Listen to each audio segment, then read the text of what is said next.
المؤمنين والمؤمنات والمسلمين والمسلمات الأحياء منهم والأموات إنك مجيب الدعوات ربنا تقبل منا صلاتنا ركوعنا وصيامنا كما تقبلت من عبادنا واجعلنا للمتقين إماما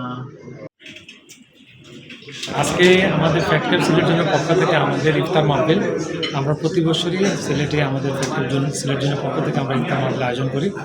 তো আজকে আমাদের সিলেটের ফ্যাক্টরির সদস্য সহ ফ্যাক্টরির বাইরেও যারা কনসালটেন্সি আছেন তাদেরকে নিয়ে আমরা মূলত ইফতার করতেছি। সাথে আমাদের সাথে কিছু আমাদের যে স্ট্র্যাটেজিক বিভিন্ন কী বলবো যে প্রোভাইডার পার্টনার আছেন বিভিন্ন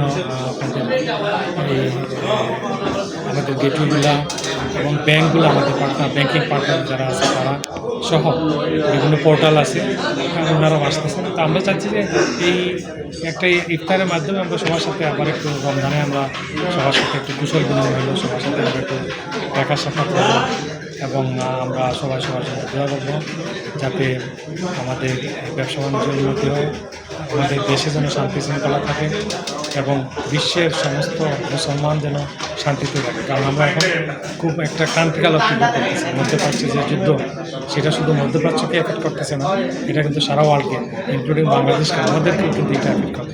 তা আমরা দোয়া করি আল্লাহর কাছে যেন আমাদেরকে এই ধরনের সমস্ত ধরনের যুদ্ধ বিগ্রহ পালা মুসিবত থেকে আমাদেরকে আমাদের দেশকে বিশ্বের সমস্ত মুসলমানকে হেফাজত করে।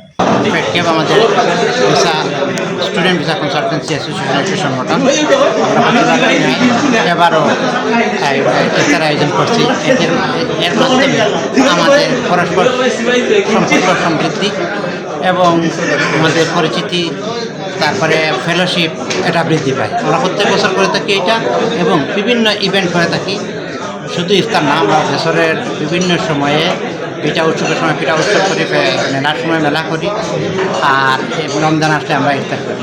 এই জন্য আমাদের নিয়মিত কার্যক্রমের একটি অংশ সেই হিসাবে আমরা আজকে সিলেট জুনিয়র আয়োজনে আমরা আসলে আমরা প্রত্যেকবারই নানান ধরনের সিজনাল ইভেন্ট বলেন বা নানান ধরনের ইভেন্ট আমরা অ্যারেঞ্জ করে থাকি। সব কিছুর মূল উদ্দেশ্য আসলে আমাদের মেম্বারদেরকে সম্পৃক্ত রাখা এবং তাদের জন্য কোন বেটার ওয়ার্ক করা যায় সেটা, আর ভ্রাতৃত্বের বন্ধন বৃদ্ধি সহ এই ধরনের মূল উদ্দেশ্য। আমরা মেম্বারদের কাছে যেটা চাইবো যে সংগঠন মেম্বারদেরকে নিয়ে ভাববে, মেম্বার যেন সংগঠনকে নিয়ে ভাবে, তাইলে আসলে সংগঠন কখনো বিপথে যাওয়ার কোনো রাস্তা থাকবে না।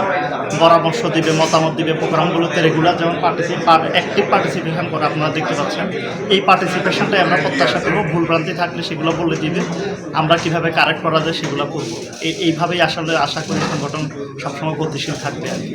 আমরা পাশে থাকি এবং আমাদের উদ্দেশ্যটাই হচ্ছে আমাদের সংগঠনের উদ্দেশ্যটা হচ্ছে কনসালটেন্টের সাথে সাথে আমাদের সামাজিক সংগঠন যেভাবে আমরা কাজ করি সংগঠিতভাবে এগুলো কাজ করে যায়।